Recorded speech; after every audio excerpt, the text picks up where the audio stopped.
Ah, my darling listeners, gather round though, because what I'm about to tell you will scatter your head and reset your brain. You see, sometimes the thing we call a big mistake might just be the miracle we've been praying for in disguise. This gist, it go shock you. I'm Aunty Gistina, the hottest gist giving auntie in town. And today's story, is sweet, bitter, but it go teach you something. Let's dive in.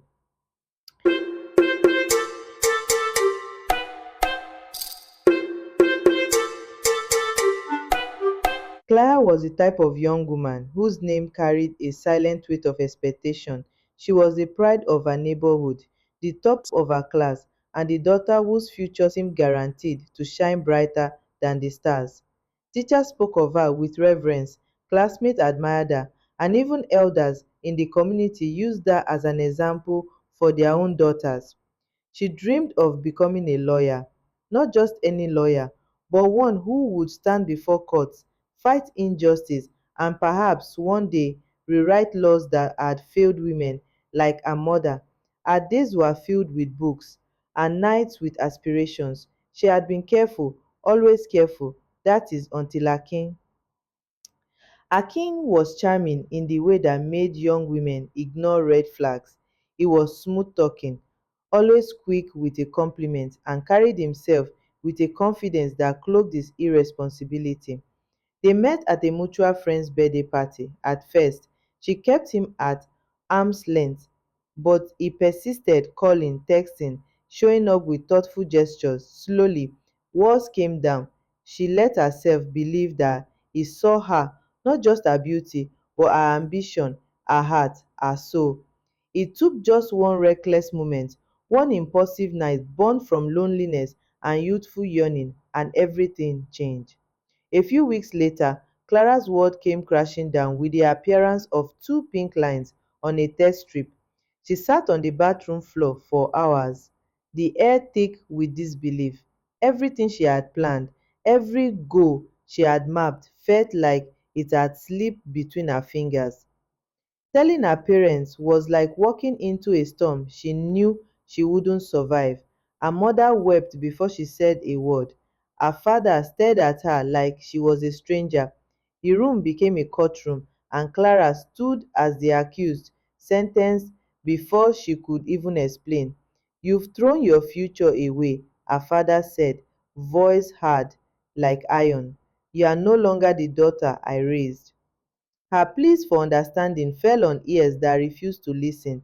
Her mother asked the same question over and over again. How could you do this to us? Then came the worst blow. Akin denied responsibility, claimed the child wasn't his. We weren't exclusive, he told anyone who asked. How am I supposed to know if I'm the father? The betrayal cut deeper than the rejection.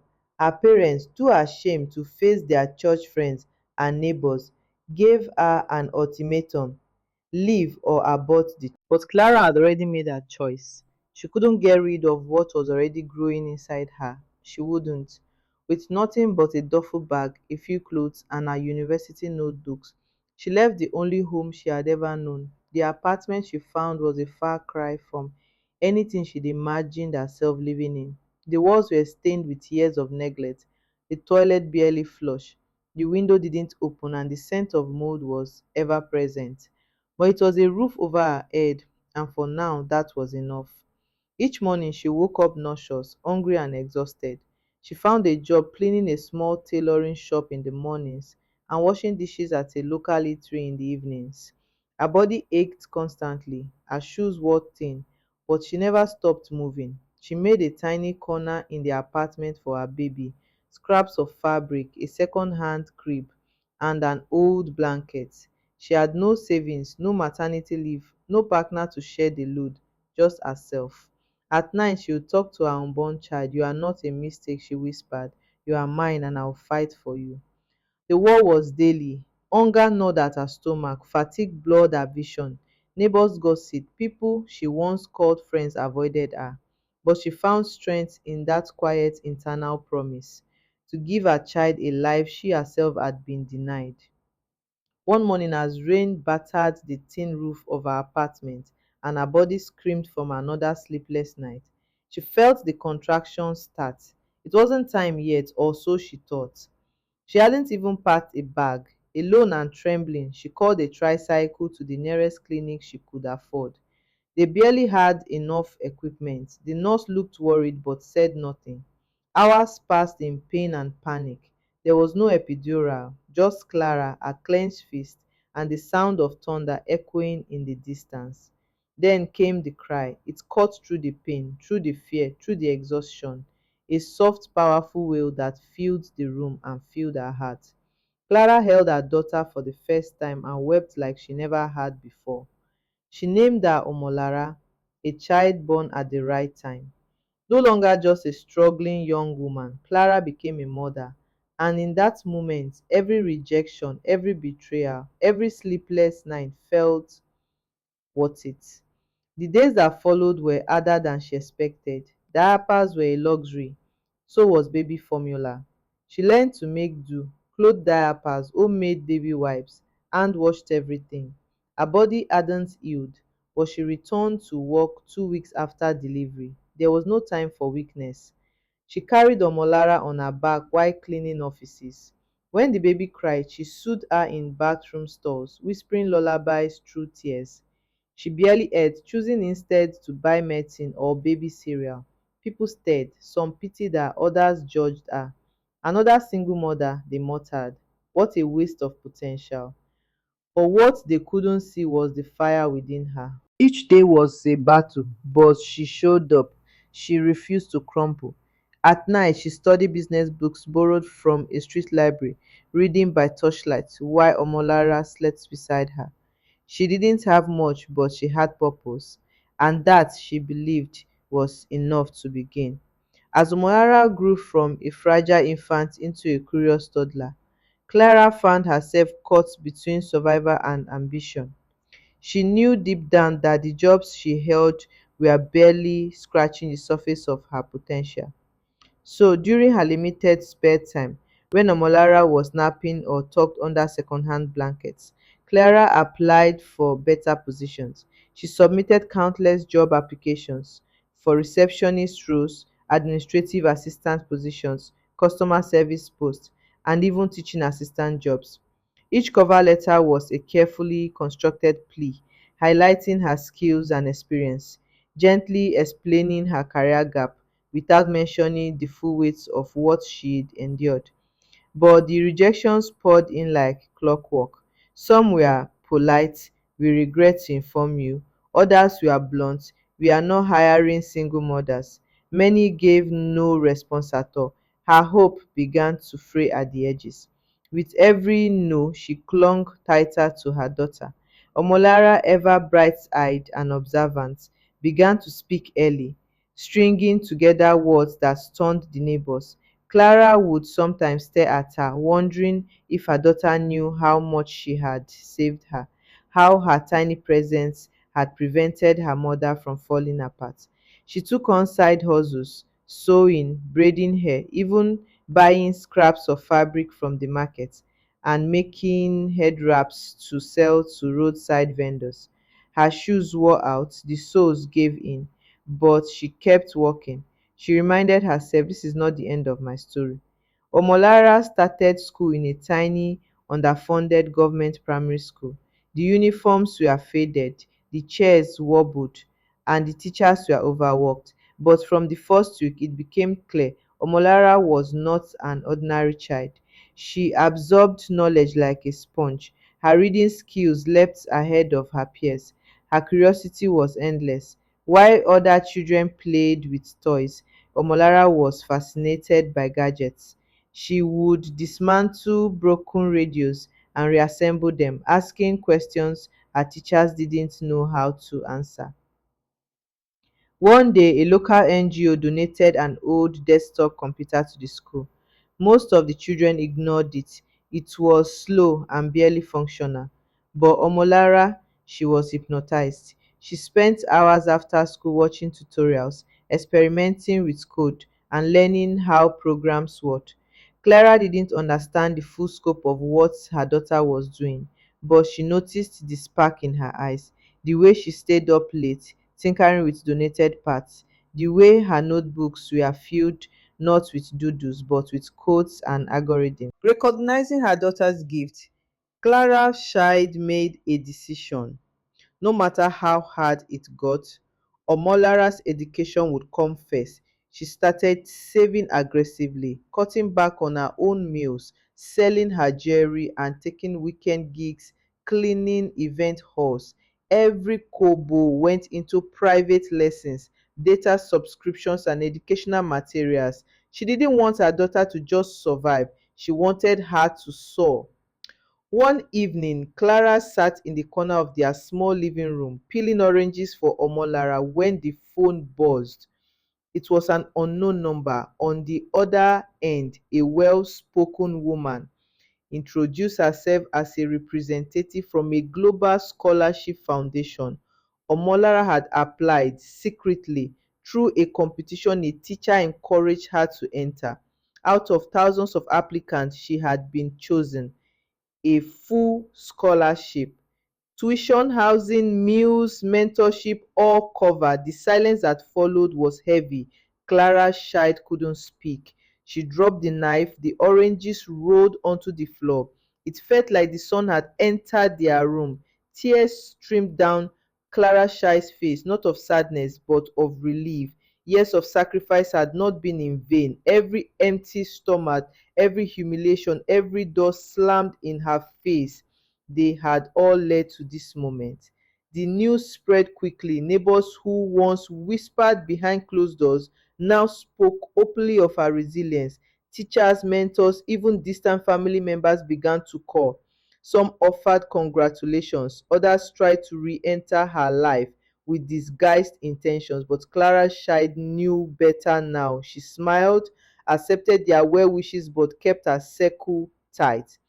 Omola was going to fly, and Clara Scheid Guess had built her wings from scratch. While Omolara studied abroad, Clara Scheid found herself at a crossroads. With her daughter thriving, she no longer wanted to simply survive, she wanted to grow. She enrolled in online business courses, started attending webinars and mentorship sessions. She studied branding, digital marketing, bookkeeping, and product design, all on a second-hand tablet Omolara had gifted her before leaving. An idea began to form. A platform that would help small businesses, especially women like her, market and manage their products online. She started small, building with free tools, testing with street vendors and tailors she knew. When Omola returned for holidays, she brought more than hugs. She brought skills. She helped her mother refine the platform, making it user-friendly, mobile accessible, and data light. Together, they built Lara Link, a business management and marketing tool designed for the grassroots entrepreneur. Investors began to notice, first small grants, then seed funding, then major partnerships.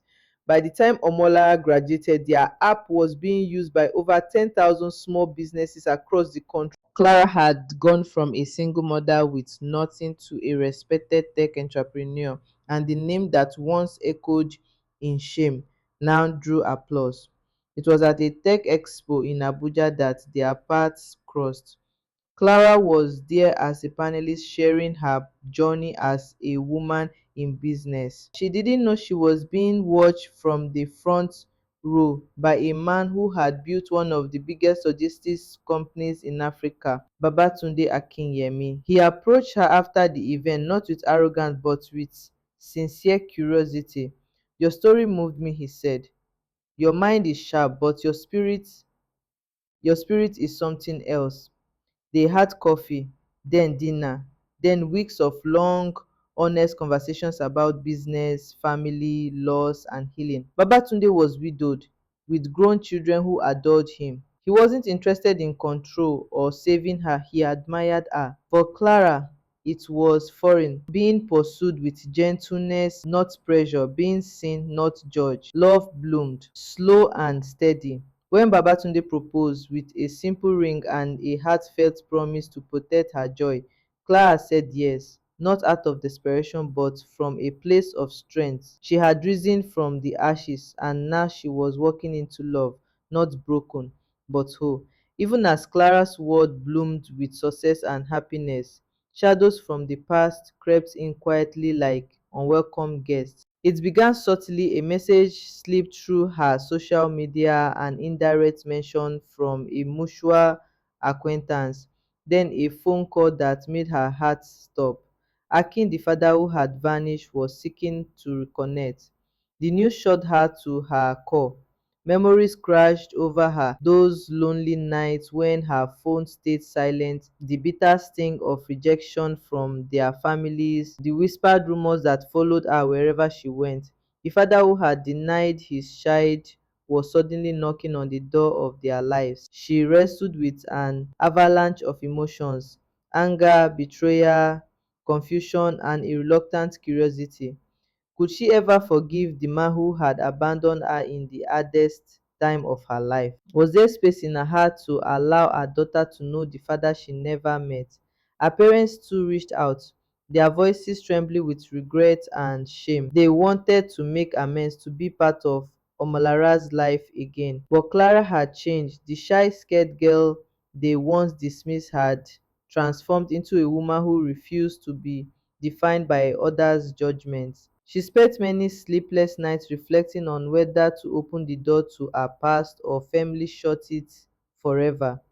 The wounds ran deep, but she also knew that healing sometimes required confronting pain head on. The meeting was arranged in a quiet, neutral cafe, away from the prying eyes and whispers of their old neighborhood. Clara insisted Omalara be present. If Akin wanted a place in their lives, he had to earn it in front of his daughter. When Akin arrived, he looked different, older, humbled by years of regret. His voice trembled as he apologized, explaining how his life had changed, but how he had been too proud and afraid to admit his mistakes earlier. He spoke cautiously, afraid that his words might reopen wounds. Clara listened quietly but remained firm. She told him that forgiveness was a journey, not a destination. Trust must be earned, and respect was non negotiable. This wasn't about reconciliation for her sake, it was about protecting Omolara's peace and well being. For Omolara, the meeting was a complex swell of emotions. She had grown up with stories of a father who disappeared, and yet here he was, real and fallible. Her heart wavered between resentment and a longing to understand the man behind the silence. Meanwhile, Clara's parents watched from the sidelines, trying to rebuild fragile ties. Their attempts were awkward and slow, their regrets sometimes too little too late. Yet Clara practiced grace, knowing that forgiveness was as much about freeing herself from bitterness as it was about healing others. The wedding day was a spectacular contrast to the humble beginnings Clara Binons knew. The grand hall glittered with chandeliers and fragrant blooms. A vibrant mix of family, friends, and colleagues gathered to celebrate a woman who had fought fiercely to claim her happiness. Clara's traditional lace dress shimmered in the warm light, each thread woven with pride and resilience. Her makeup was flawless, but it was a smile, calm, radiant, and unshakable, that captivated everyone. Babatunde, standing beside her, was the picture of quiet strength. His steady gaze and gentle touch showed the deep admiration and love that had grown between them. Omolara, adorned in matching attire, radiated with pride. The little girl who once struggled in a cramped apartment now stood tall as a young woman whose future was brighter than anyone could have imagined. The ceremony was filled with laughter and tears. Vows were exchanged not just as promises of love, but as declarations of shared dreams, respect, and unyielding partnership. At the reception, the air buzzed with joyous celebration. Stories were told, dances were shared, and hearts were full. For Clara, the day was not just a wedding but a powerful affirmation. A mistake had blossomed into a miracle. With Babatunde's unwavering support and Omolara's innovative mind, Clara's company, Lara Link, became a transformative force.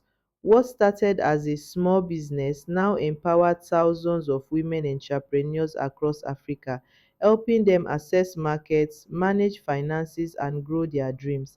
Clara traveled to conferences, sharing her story with raw honesty, inspiring women who felt trapped by circumstance. Omolara, fresh from university, led tech innovations that kept their platform at the forefront of digital commerce. Their bond deepened with each challenge overcome and each milestone celebrated. Long hours were spent strategizing, weekends devoted to mentoring young entrepreneurs, and quiet moments treasured as they reflected on how far they had come. Together, they built more than a company, they created a legacy of empowerment, courage, and hope that would ripple through generations. Years later, sitting on the veranda of their sprawling home, Clara watched the sun sink below the horizon, painting the sky with hues of orange and gold. The peaceful scene was a stark contrast to the turbulent journey that had brought her here. She thought of the pain she had endured, the betrayals, the loneliness, the sacrifices, yet none of those moments defined her. Instead, she focused on the love she gave and received, the strength she discovered within herself, and the legacy she was building with her family. Her mistake had transformed into a profound miracle. It wasn't just about material success, it was about healing, growth, and a future forged from resilience. As Omolara's laughter echoed from inside, Clara smiled, knowing their story was far from over. It was a legacy just beginning, one that would inspire countless others to find light even in their darkest moments. My people, you see am now. From disgrace to grace, from rejection to red carpet. Clara's story na clear example say God no dey consult your past to bless your future. Dat so-called mistake, it turned out to be her biggest miracle. So as you dey go, just remember, no condition is permanent, and your pain fit be the raw material for your glory. Dis life na turn by turn. Na me, your one and only Aunty Gistina, the hottest gist giving aunty in town, signing out with love, drama, and plenty sense. Until next time, no forget, if gist dey ground, na me go scatter am first. Oh.